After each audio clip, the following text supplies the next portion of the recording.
What's going on, everybody? So in this video, we are going to be covering what's going on in the NFT markets, some major FUD that's happening with some of the most highest profile projects, as well as some major updates and news in the NFT gaming space. So let's go ahead and dive right into it. Now, before we go ahead and get started, make sure to give this video a like, subscribe, turn on notifications, and let's get to it. Now, the first thing we're going to be talking about is going to be the market sentiment, right? So right now, pretty much like all the altcoins and Bitcoin and things like that have been trading sideways for the most part, which is not a bad thing, right? The more stability there is, it's better than things like completely dumping and dying. And we see actually a lot of builders continuing to build even during a bear market, because I think everybody understands that crypto is really here to stay and everybody wants to prepare for the next bull run. So what happens is that, you know, all these people are building, whether it's with their own money, with VC money, or maybe money that they raised during the bull run and now they have to do something with it. Everybody's pretty much preparing and building for that next send. And so let's get into some of the top projects today. Now, the first project that we're going to be talking about is going to be NFTiffs. Now, if you didn't know, Tiffany & Co. recently came out with an NFT project where it basically costs 30 ETH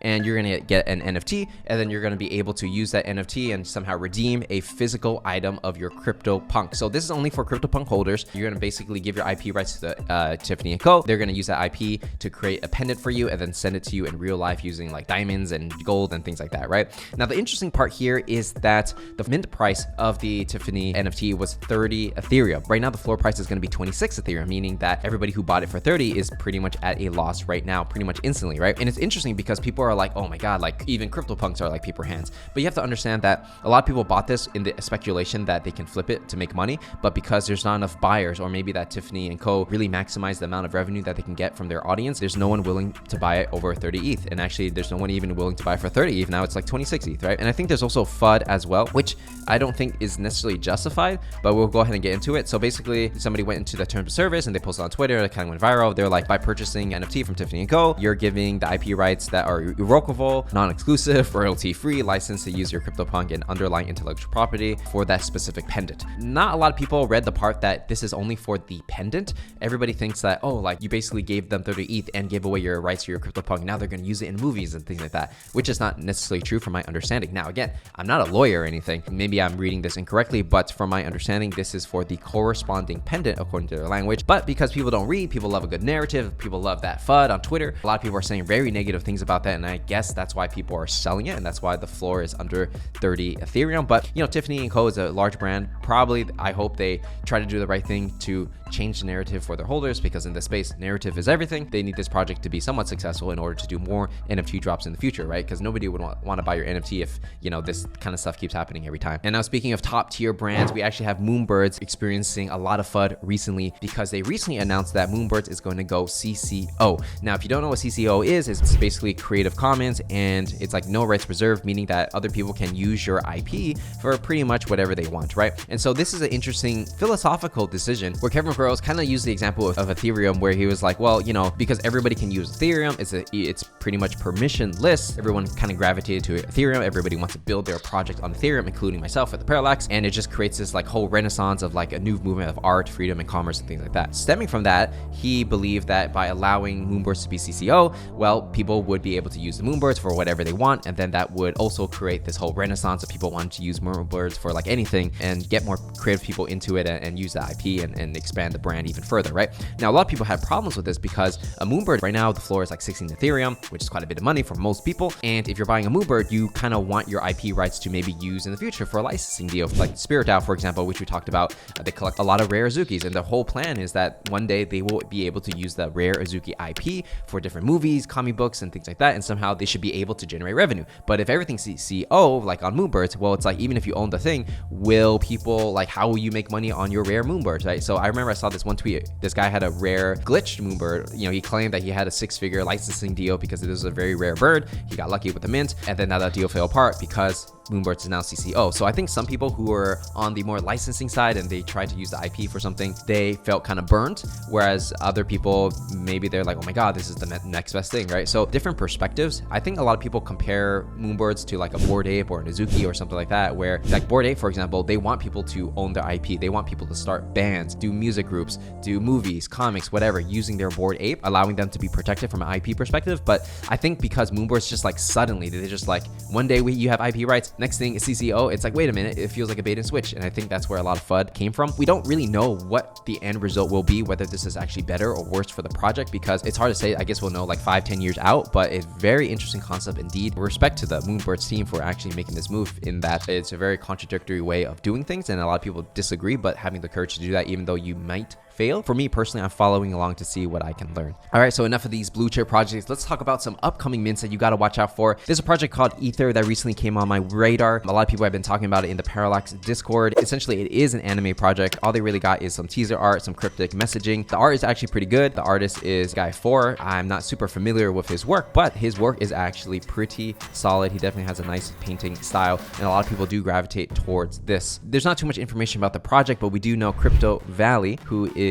Spirit Azuki, is going to be an advisor for this particular project. I'm sure this person, wouldn't put his name on just like any project. The only projects he's advising is Ether and Soundmint, which I also am familiar with that company, which is like a VC funded art blocks for music. One thing I want to point out from a marketing perspective is that it's quite interesting to see how they're getting so much attention, right? If you kind of look at it, they got teaser art, great, and then they have these cryptic messaging, right? It's like, it's time to take matters in my own hands. Upon entering the ruins, someone special has been found. All right. And then it's like, prepare yourself. So it's like, it's interesting because what seems to be working right now in this current meta, it's kind of like you don't really tell people what you are about or what you're doing. You actually just leave it a mystery, and then you just make really good concept art and you do cryptic messaging, and suddenly you'll get like a lot of likes and retweets, right? It's kind of illogical if you think about it. It's like people don't even know what they're buying, but because there's such a degen gambling culture within the NFT space, if there's enough hype, people will buy it because there's hype, and then maybe they'll buy into the core message of what you're actually selling. It works. It really does work. And I feel, if you tell your story too much in the beginning, like you tell people, this is what we are, this is what we do, who's gonna buy, who's not gonna buy, then it's like, it doesn't create that mystery, it doesn't create that hype.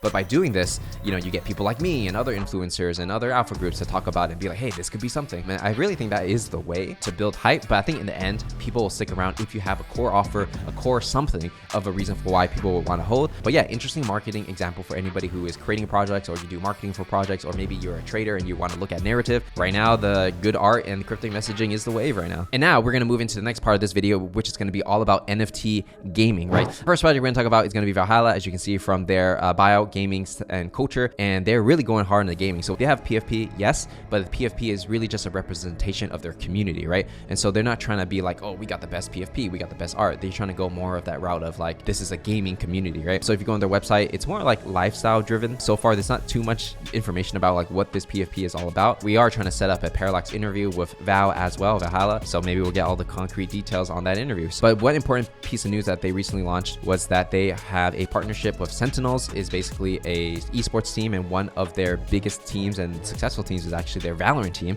if you follow like gaming at all. So this is quite interesting because if a very small percentage of, let's say, the Valorant fans who watch Sentinels want to buy into Valhalla, that's actually quite a lot of people, right? Because you only need like a few thousand people to make a project successful. But we haven't really seen great examples of like Web2 esports team converting sales into like PFP sales. The fact that they can get this type of connection before their PFP is even launched says a lot about who these people are from a founder perspective and business development perspective. So it's definitely something I'm watching because if they're teaming up with Sentinels, who else are they going to team up with? Probably some major brands as well. And if they have the attention, there's different ways to generate revenue. So, we'll see how it goes, right? It's very interesting. Now, speaking on another project, we're going to be going into Nouns Esports, right? So if you didn't know, Nouns DAO is essentially a NFT experimental project where every day they release a noun that somebody can bid on, and the highest bidder wins. Right now, their treasury has 26,000 Ethereum, which is about, like $40 million right now. But this was worth way more before the Ethereum crash, obviously. So it's pretty interesting that they keep all their money in Ethereum. They don't like turn into USDC, but hey, maybe they're Ethereum maxes. I don't know. So it's DAO, right? So they have the proposals. People are like, okay, we got all this money, but what do we do with it? And again, it's like a very experimental project. And one of the proposals that went through actually is to start a Nouns esports team. So they basically used the money to buy some teams. They bought a Dota 2 team called 4Boomers. They bought a Pokemon Unite team called Random Gaming. These are two games, coincidentally, that I actually play. I recently just started trying Pokemon Unite. It's actually a pretty fun game. We'll see. It's basically a DAO running an esports team.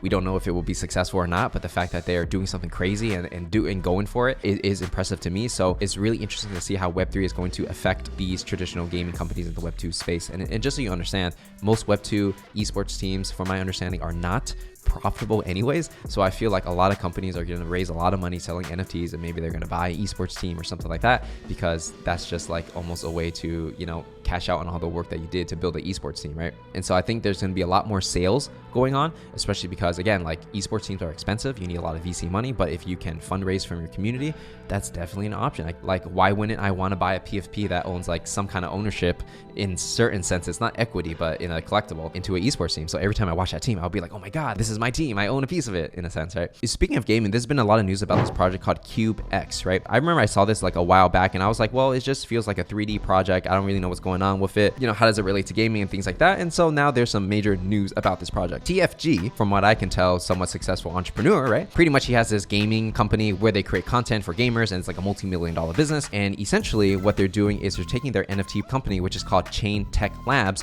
which owns a CubeX, and then they're gonna put that gaming content company under their new Web3 like company, Chain Tech Labs. And so they're just going to integrate everything together, right? Why this is powerful narrative, although it may or may not work, is that from now on, everything is going to be called CubeX. So they switch their TikTok accounts and gaming accounts. So their TikTok is like CubeX House, Twitter is CubeX Gamer, and so on and so forth, right? So their whole play is like, okay, we have all these millions of people that watch our stuff anyways from Web 2. Let's bring it into Web 3, change the name, rebrand it, buy out our own company in a sense, right? It's not really buyout, it's just acquisition. So there's no like payment. And then they're going to be like, all right, so we have 2.3 million followers. Let's just promote CubeX to these guys. And then these guys will want to buy CubeX, right? So that's essentially the play. And then they're also trying to make a game and onboard people to want to play their game. So it's an interesting play because I feel like in this economy, attention is everything. So if you're using an attention like media company, combining it with NFT, which is essentially what the Parallax is doing as well, right? So I understand that very well. Potentially you can get a lot more people interested in your project because you have this way to reach out to your customers. Now, the people that they do have an audience for are not necessarily NFT people.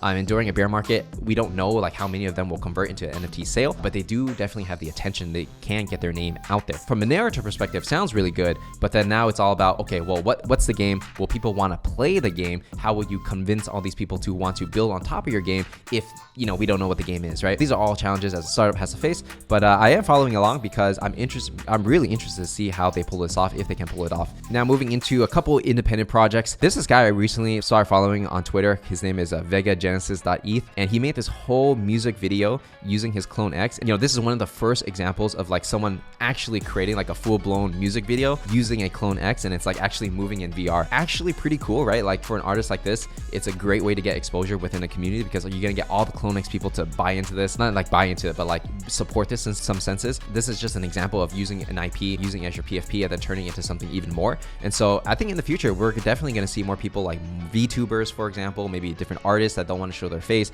music producers, you know, a different type of artist, not just in music, but in all categories, use like a CloneX or whatever avatar as their identity, like really as their identity of who they are. And the final thing we're gonna talk about is this project that I recently came across. I wrote a tweet on Twitter. I was like, hey guys, I'm making a video, what should I cover? And then my boy Ash Chat over here, he's like, hey, you gotta definitely cover official BOI NFT. So I was like, okay, what's that? Well, we're going on their Twitter page right now. All it is using these bees. And if you didn't know, for Azukis, they really like to use like bees, specific like bee emoji, like beans, whatever. So it's kind of like memeing, honestly. It's like taking a meme that kind of existed in the Azuki community, turning it into its own derivative in a sense. And I don't mean it in a negative way, turning it into something, right? So it's called BOI. It's just memes, right? It doesn't even have to make sense, and people will go crazy for it. And this is not the only project that has done it. I've seen it, other projects do it as well. They're definitely building some attention, but we'll have to see like what it really is about as this progresses forward. So give them a follow if you want to like follow along, if you're a fan of Azuki and things like that. And so with that said, that's everything we got to cover for this video. If you enjoyed it, make sure to give it a like, subscribe, turn on notifications. Let me know in the comments what kind of projects you want me to check out next, or who you want me to interview